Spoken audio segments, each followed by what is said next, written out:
First, we will have the Pledge of Allegiance led by Commissioner O'Grady. I pledge allegiance to the flag of the United States of America and to the republic for which it stands, one nation under God, indivisible, with liberty and justice for all.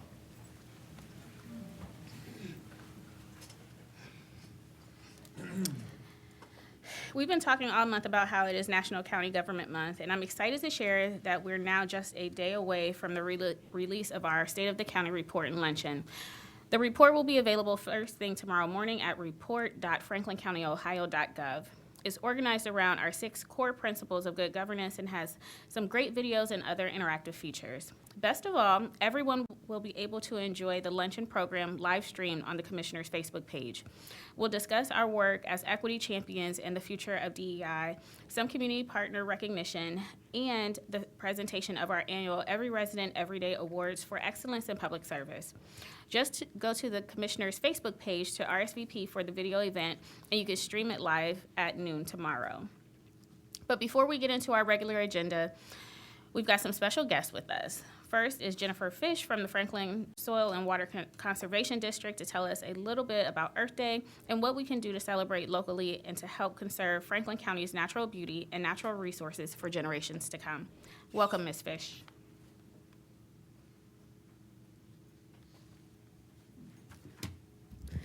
Thank you. I'm Jennifer Fish, Director with Franklin Soil and Water Conservation District. And today I have with me Tori Robinson, who is our AmeriCorps member, and Grace Chaffin, who is our outreach intern for the summer.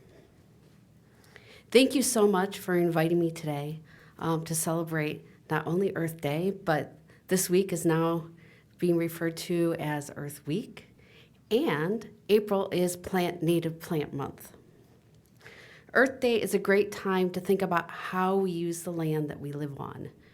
With the increased population growth that is coming to Central Ohio and climate change events, we are going to need to use all the land that we live, work on, and play on to provide what we call ecosystem services.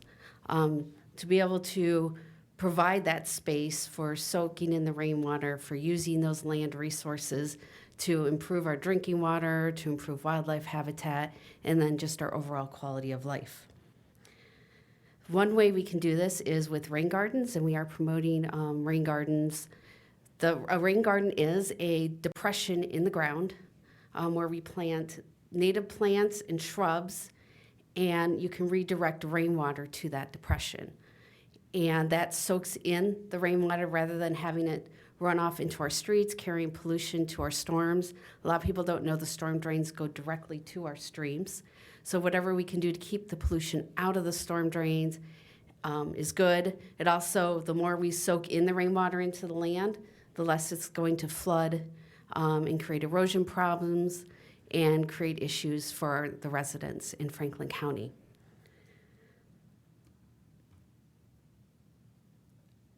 The benefit, so that's also there's economic benefits. Recently we worked on with Earth Economics, and they went ahead and used local data in their economic model to look at what the benefits of a 1-acre rain garden was.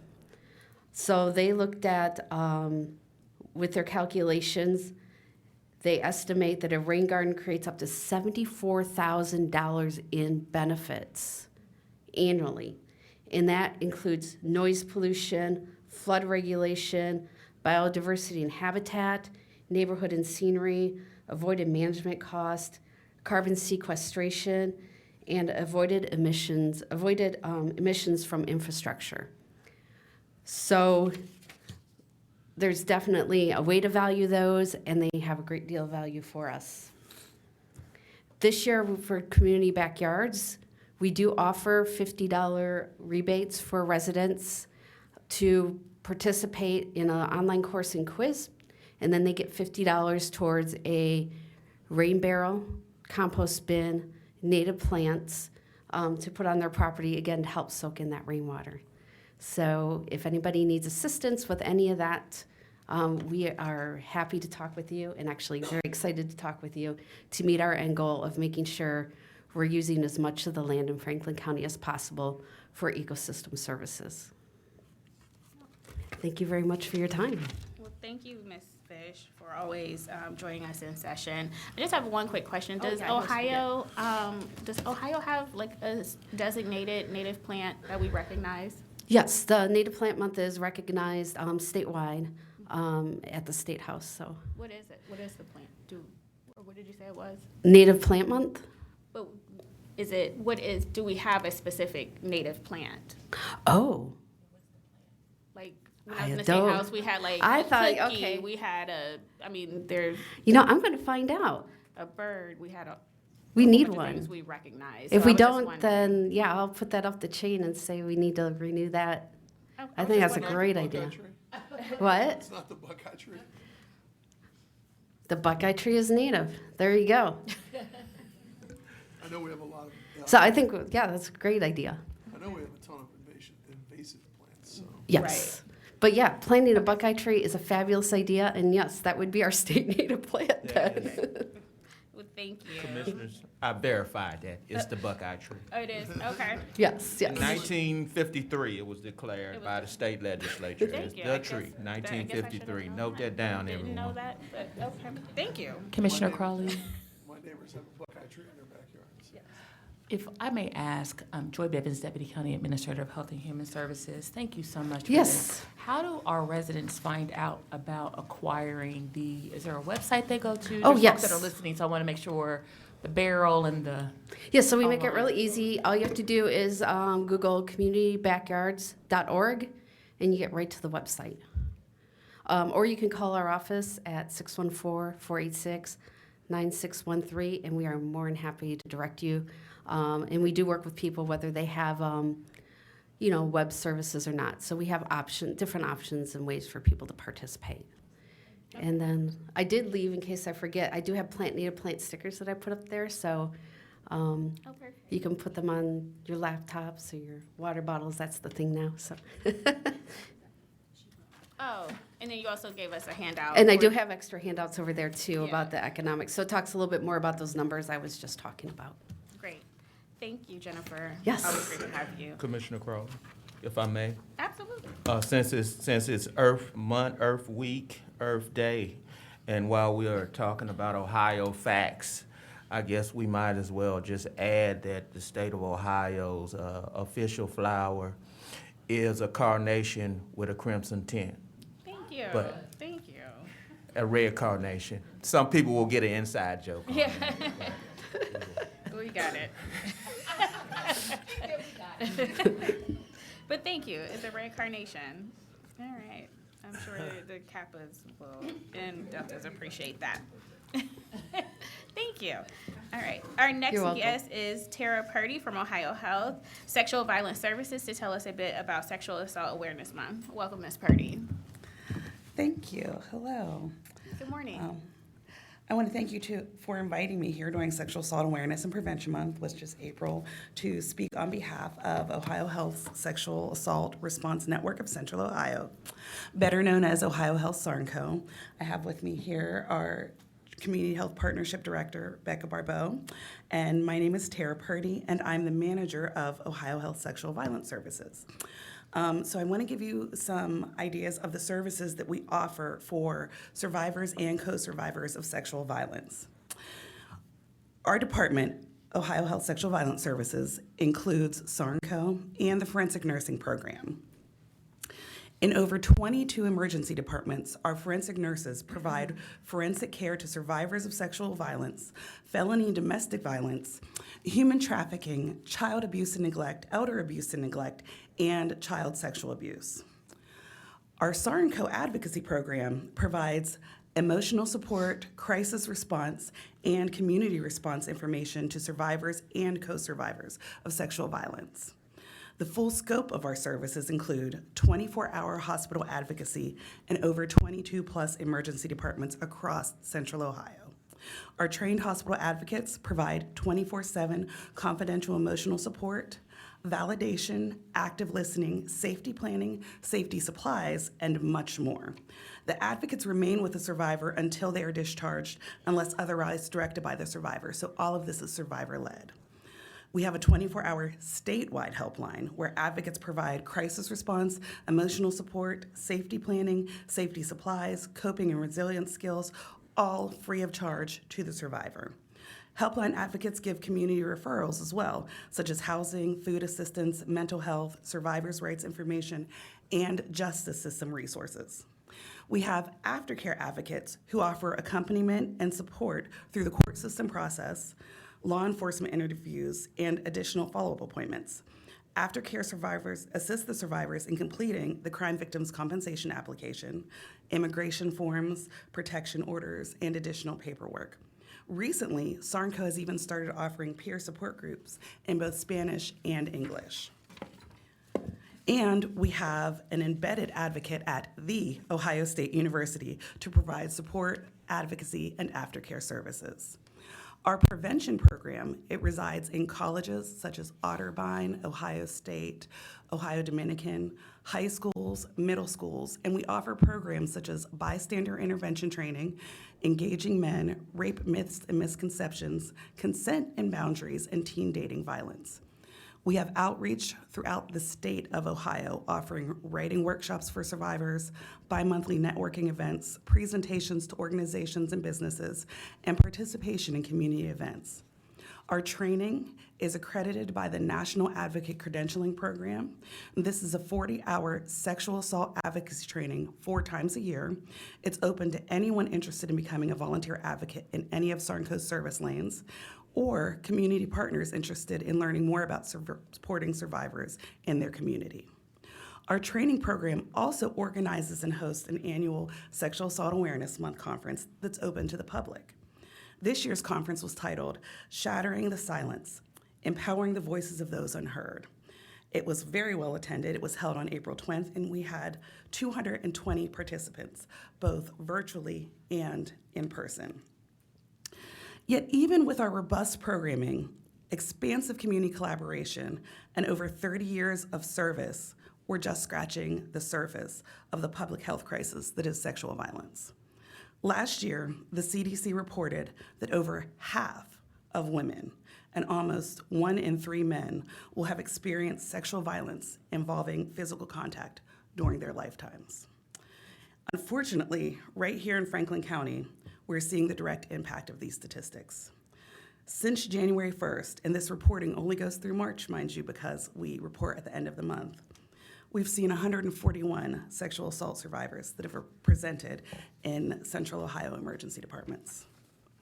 And a total of 964 people have received services from SARNCO since January 1st of this year. These numbers may seem daunting, but together as a community, we can support survivors and provide survivors and co-survivors with the support and advocacy that they deserve. If you're wondering how you can help, consider spreading the word about SARNCO services and our free training opportunities. Volunteer yourself to be an advocate. Donate to our program. Support legislation that supports survivors and or increases funding for services like ours, because we are grant funded. And most importantly, if you know a survivor or co-survivor in need of support, refer them to our helpline to begin their journey at 844-OHIO-HELP. Like Coretta Scott King said, the greatness of a community is most accurately measured by the compassionate actions of its members. Thank you for your time and this valuable opportunity. Thank you. Really appreciate that. And I want to acknowledge that Aisha's Law was just reintroduced last week by my former colleague, Representative Juanita Brent, which was originally sponsored by and championed by Representative Janine Boyd, which I'm skipping on Aisha's last name, but she was a part of Delta Sigma Theta, a sorority incorporated, and they came down and advocated. We did a press conference for one celebrating her life, but bringing awareness to domestic violence, sexual violence, and she was murdered by the hands of her ex-husband. And so thank you for all that you all continue to do, SARNCO continues to do in this space to support those who have been impacted by sexual violence and domestic violence. So thank you. Thank you.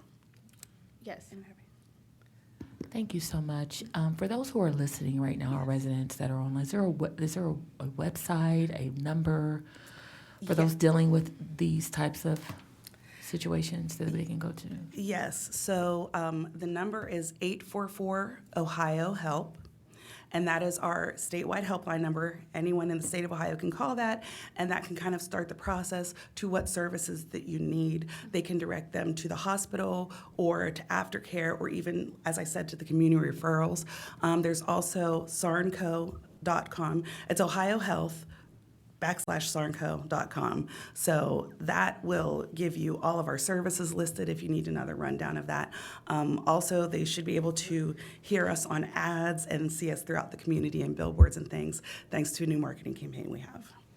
And just with the statistics that you gave us alone from January through March, that's more than one person a day that has come through to the emergency room for help and support. Yes. So that's unfortunate. And they're of all ages, genders, races. With the social determinants of health, there are a lot of things where you'll see more of one gender, one ethnicity, and things like that. But, it crosses all lines. Well, thank you. Ms. Birdie, thank you. Yes. We've been partnering with Ohio Health for years, and this is just another example of how we partner with Ohio Health. So thank you for being here today, and thanks for the work you guys are doing. Thank you. And I have some flyers and information that I'll leave for anyone. Thank you. Great. Thank you for being here. Next, we have our Director of Justice Policy and Programs, Rochelle Pride, along with some special guests to talk with us about Second Chance Month and National Reentry Week. Thank you, Director Pride. Welcome. Thank you. Good morning, Commissioners and County Administration. Rochelle Pride, Director for the Office of Justice Policy and Programs in CASA, Franklin County. First, I want to thank you all for inviting us here today to acknowledge April as Second Chance Month and bringing focus to National Reentry Week. Important work has been happening every day in Franklin County with your support to improve the lives of our justice-impacted residents, and we are excited to highlight our progress while challenging the community to walk with us in serving every resident every day. Every year, more than 650,000 people are released from state and federal prisons.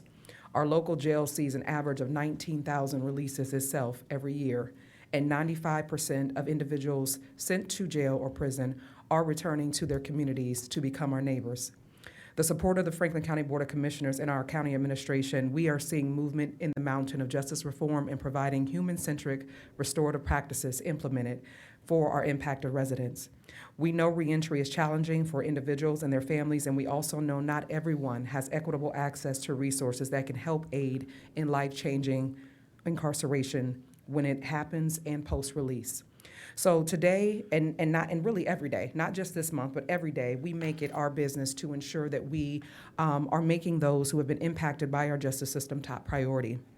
We've hosted a lot of events with our partners this month. We've been very excited about the engagement and the outreach. And even today, we are hosting right across the hall in Meeting Room A until 3 o'clock today. We will be hosting an all-hands-on-deck resource fair that will support those who are looking for second chance employment opportunities, computer training programs, and our Job and Family Services will be on site to assist with any of those benefits and resources that a resident may need. We will also have the BMV on site to do amnesty work and reinstatement of very important vital records.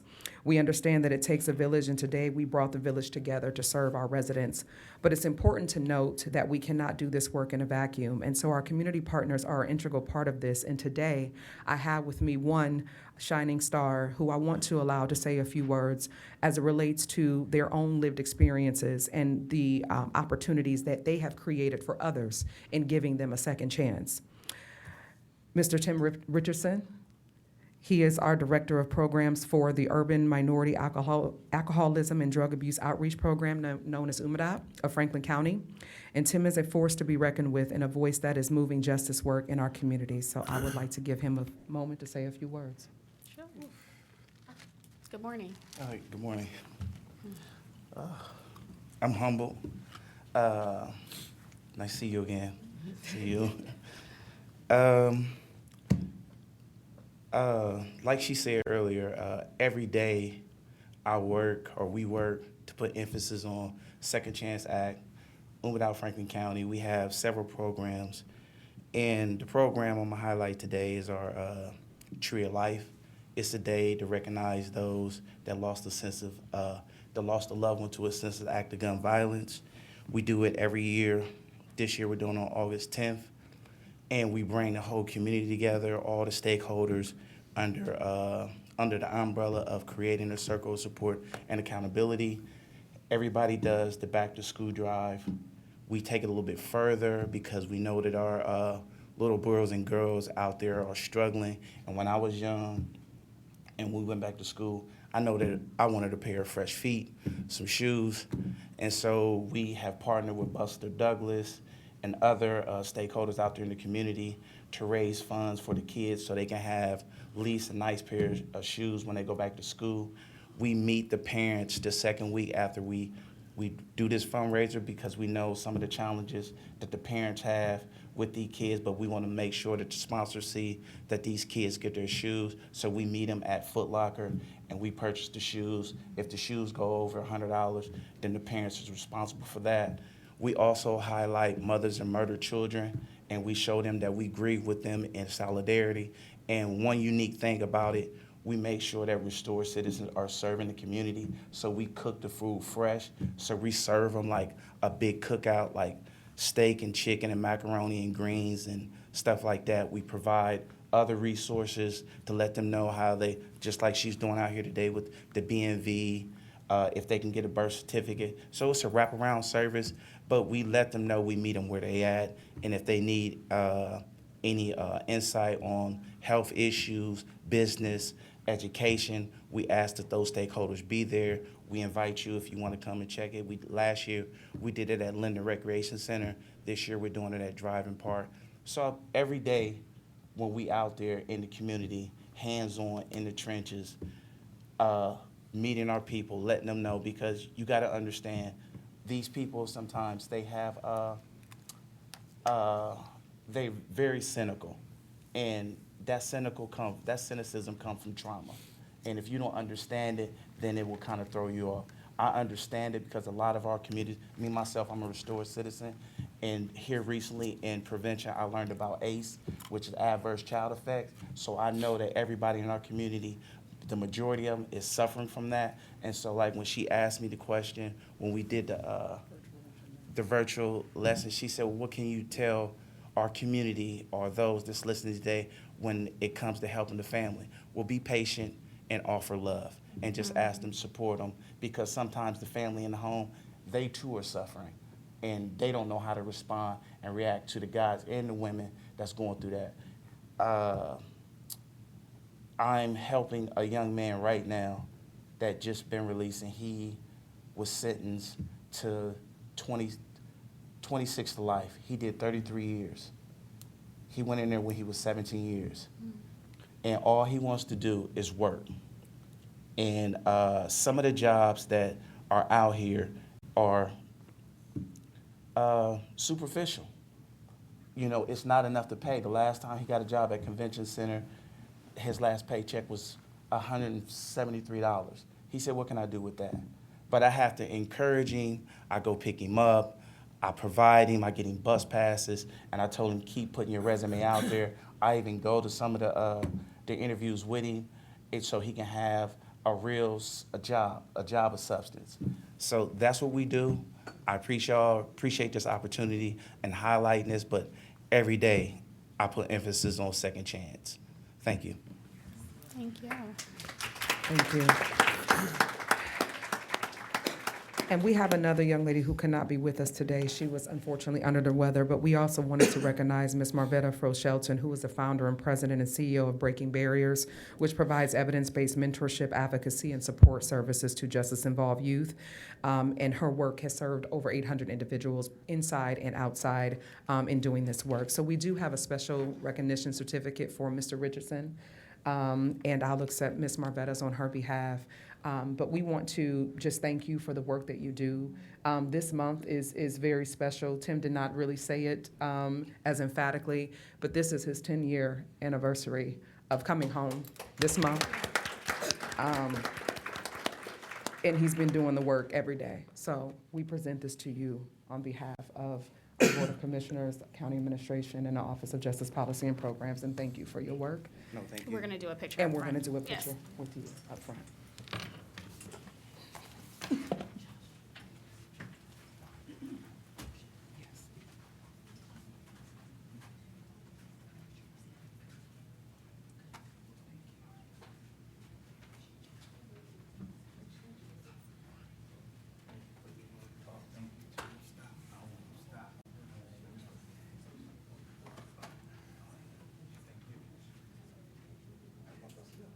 Right here, take that picture and smile.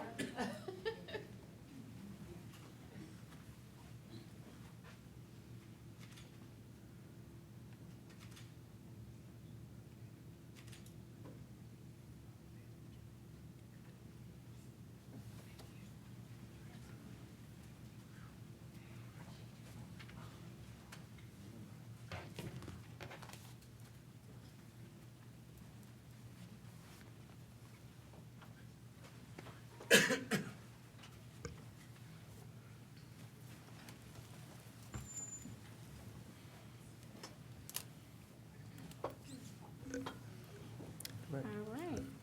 Now we are moving on to our regular agenda, but before that, can I get an approval of the minutes of the January 16th, January 23rd, and January 30th, 2024 general sessions, and the January 18th and January 25th, 2024 briefing sessions? So moved. Second. Moved and seconded, voting. Commissioner O'Grady. Yes. Commissioner Crawley. Yes. Thank you. The minutes have been approved. Thank you. First, Clerk of Courts. Resolution number 32724, resolution authorizing an agreement with Mapsys Incorporated to provide professional services to support the implementation of the new court case management system in the amount of $1 million. Good morning, Commissioners. Adam Lukaupt on behalf of Clerk of Courts Mariella DeShaughnessy, representing the E-Governance Board. This resolution authorizes a contract with Mapsys for services that support the implementation of our new court case management system and eFlex upgrade. Within this contract, the scope of work includes data normalization services, data conversion support, data integration support, Tibera implementation assistance, and report development support for all courts and the clerk of courts. All work within this contract will be quoted by the vendor and approved by the Executive Steering Committee operating under the E-Governance Board.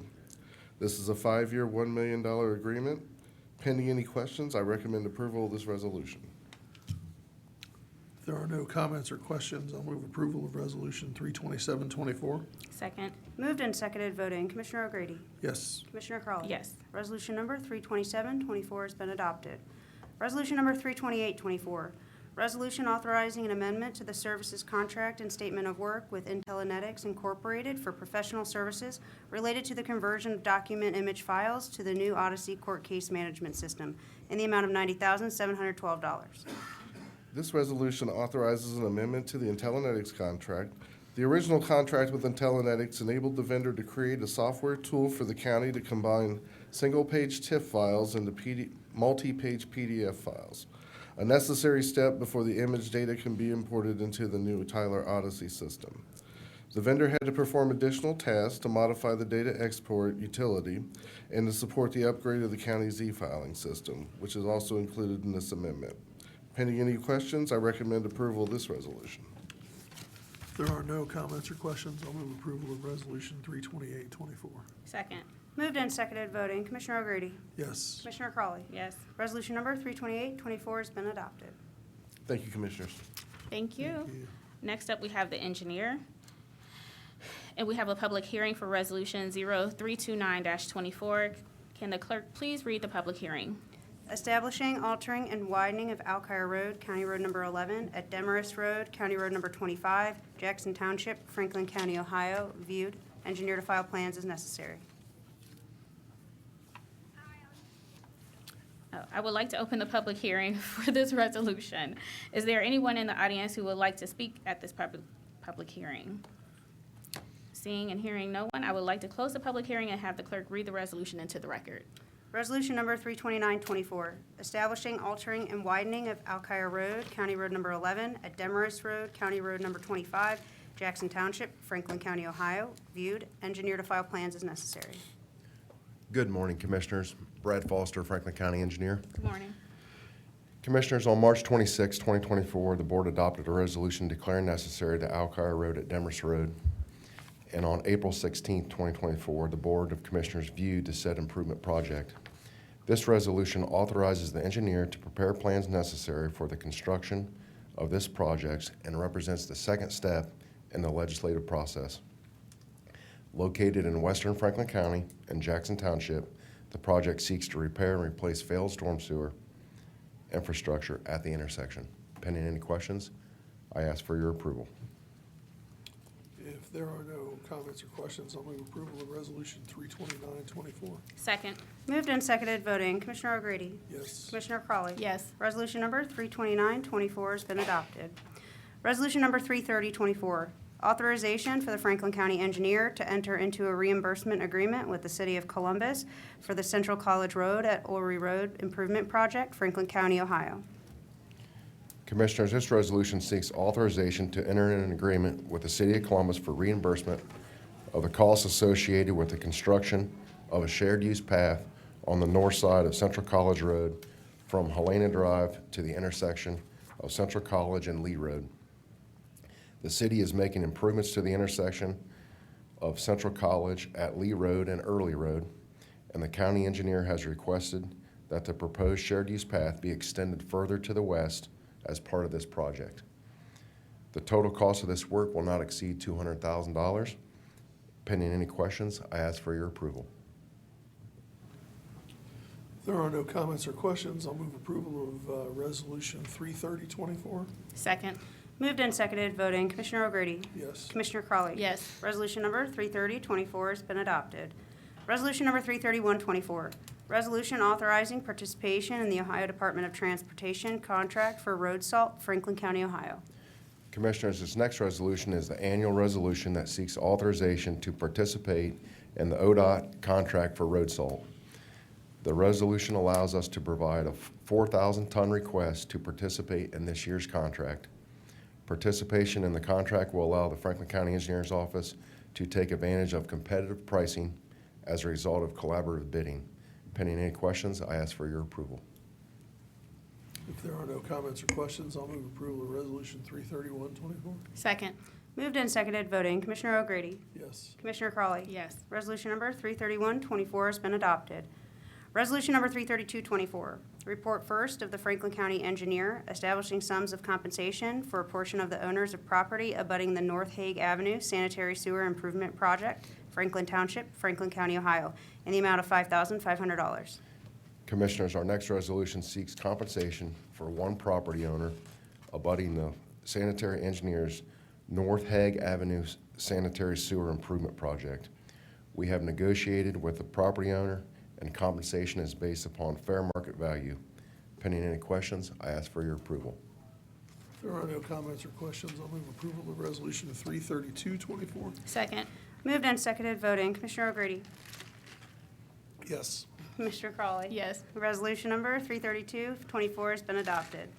Resolution number 333-24, report first of the Franklin County Engineer establishing sums of compensation for a portion of the owners of property abutting the Brown Road at Dyer Road Improvement Project, Jackson Township, Franklin County, Ohio, in the amount of $3,249. Commissioners, our final resolution seeks compensation for one property owner abutting the Brown Road at Dyer Road Improvement Project. The project seeks to perform pavement improvements at the intersection. We have negotiated with the property owner, and compensation is based upon fair market value. Pending any questions, I ask for your approval. If there are no comments or questions, I'll move approval of Resolution 333-24. Second.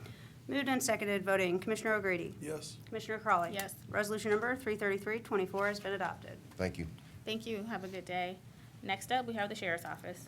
Resolution number 334-24, resolution authorizing an addendum to the CSC Service Works Incorporated lease agreement for laundry equipment in the amount of $166,060.80. Good morning, Commissioner and County Administration. Albert Smith, Assistant Finance Director for the Sheriff's Office. Our resolution this morning approves a contract addendum with CSC Service Works to add additional laundry equipment to corrections housing units. The original contract was approved with Resolution 616-23 on August 15th of last year. The addendum will add 12 washers and 12 dryers. This contract addendum will not exceed $166,060.80. Pending any questions, I ask for your approval. If there are no comments or questions, I'll move approval of Resolution 334-24. Second. Moved and seconded, voting. Commissioner O'Grady? Yes. Commissioner Crawley? Yes. Resolution number 334-24 has been adopted. Thank you, Commissioners. Thank you. And next is Franklin County Data Center. Resolution number 335-24. Resolution authorizing the county administrator to accept a promotional offer through Cellco Partnership doing business as Verizon Wireless. Good morning, everyone. Julie Lust with the Franklin County Data Center. As the centralized IT provider for efficient, secure, and highly available technology throughout the county, the data center's been asked to manage mobile phones and data plans for some of our partner agencies. Verizon Wireless, through a State of Ohio contract, has provided a promotional offer for all accounts ported into that contract. This resolution will provide the county administrator the authority to execute acceptance of the promotional offer. Pending any questions, the data center requests your approval of this resolution. If there are no comments or questions, I'll move approval of Resolution 335-24. Second. Moved and seconded, voting. Commissioner O'Grady? Yes. Commissioner Crawley? Yes. Resolution number 335-24 has been adopted. Thank you, Commissioners. Thank you. Next, purchasing. Resolution number 336-24, resolution approving purchases for various Franklin County agencies in the amount of $1,728,254.50. Good morning, Commissioners. Megan Perry Balanier, Director of Purchasing. Joining me is D'Amica Withers, Chief Economic Equity and Inclusion Officer for the Office of Diversity, Equity, and Inclusion. This resolution, Commissioners, request your approval of 93 purchase orders for which the County Auditor has pre-certified available funding. And I'll turn it over to D'Amica for the supplier diversity data. Good morning, Commissioners. One of the purchase orders being presented today is being awarded to a woman-owned business totaling $5,304.60. The Sheriff's Department is the agency that is awarding this business. For your consideration, we respectfully request your approval of this resolution. If there are no comments or questions, I'll move approval of Resolution 336-24. Second. Moved and seconded, voting. Commissioner O'Grady? Yes. Commissioner Crawley? Yes. Resolution number 336-24 has been adopted. Resolution number 337-24, resolution approving purchases for various Franklin County agencies in the amount of $72,485.96. Commissioners, this resolution requests your approval of 2 purchase orders. The County Auditor has pre-certified available funding for both, and pending any questions, I would request your approval of this resolution. If there are no comments or questions, I'll move approval of Resolution 337-24. Second. Moved and seconded, voting. Commissioner O'Grady? Yes. Commissioner Crawley? Yes. Resolution number 337-24 has been adopted. Thank you. Thank you. Next up, Board of Commissioners. Resolution number 338-24, resolution approving a license agreement with SP Plus Corporation for the parking facility located at 75 East Main Street in the amount of $1,628,460. Commissioners, Chris Long, Deputy County Administrator. I will defer to Jesse Armstrong in just a moment with the Prosecuting Attorney's Office, but wanted to share that this is the adjacent parking lot to the property at 5557 Main Street, which was acquired in a long-term lease to serve tenants following the soon-to-be, hopefully, demolition of the Carnes building by the city as they construct the municipal court building. I will turn to Jesse Armstrong for further consideration, but this amendment is tied directly to the lease term of the property that we are leasing at 5557. Jesse? Thank you. Good morning, Commissioners. Jesse Armstrong, Assistant Prosecuting Attorney. As Deputy County Administrator Long indicated, we've negotiated the term of this license agreement to match that of the office building. This parking lot contains over 120 parking spaces, which will be used by the county exclusively for that same term. The price over the course of the initial term, which is 9 years and 1 month, is constant, so we don't face any increases. This agreement also has an optional 5-year renewal to match that of the office building, so that the county can likely control that parking lot for as long as we have the building. Pending any questions, we respectfully request your approval. If there are no comments or questions, I'll move approval of Resolution 33824. Second. Moved and seconded, voting Commissioner O'Grady, Yes. Commissioner Crawley. Yes. Resolution number 33824 has been adopted. Resolution number 33924, directing the clerk to submit the referendum petition to the Franklin County Board of Elections. Good morning, Commissioners. Janine Hummer, First Assistant and Chief Counsel for G. Gary Tyak, Prosecuting Attorney. You have before you Resolution 33924 that directs the clerk to submit the petitions to the Franklin County Board of Elections, whereby they will be checking the signatures. And if those signatures are correctly validated, the petition, we will receive notice from the Board of Elections. It will come back to the Board of Commissioners to take a second action to place the referendum on the ballot. This is a statutory process whereby we have to have you speak through your resolution process for each step that needs to be taken. Pending any questions, we'd ask for approval of this. If there are no comments or questions, I'll move approval of Resolution 33924. Second. Moved and seconded, voting Commissioner O'Grady, Yes. Commissioner Crawley. Yes. Resolution number 33924 has been adopted. Thank you. Are there any journalizations? We have one. As journalized during briefing session on Thursday, April 18th, 2024, the 2024 committee assignment for the Board of Commissioners regarding the Franklin County Investment Advisory Board has been updated to assign Chris Long as another designee for Commissioner O'Grady. The noted assignment will be filed with today's meeting minutes for the record and will be distributed to our internal and external partners who may be impacted by this selection. Are there any members of the media who has any questions? Hearing none, that concludes our regular agenda. Next, we have Board of Commissioners. Resolution number 34024, resolution of the Franklin County Board of Commissioners to convene into executive session for the purpose of considering personnel matters and to confer with the Franklin County Prosecutor's Office concerning pending or imminent litigation. Resolution, excuse me. Move to convene into executive session to consider the appointment, employment, dismissal, discipline, promotion, demotion, or compensation of a public employee or official, to confer with an attorney for the public body concerning disputes involving the public body that are subject to pending or imminent court action. Second. Moved and seconded, voting Commissioner O'Grady. Yes. Commissioner Crawley. Yes. Resolution number 34024 has been adopted to convene into executive session.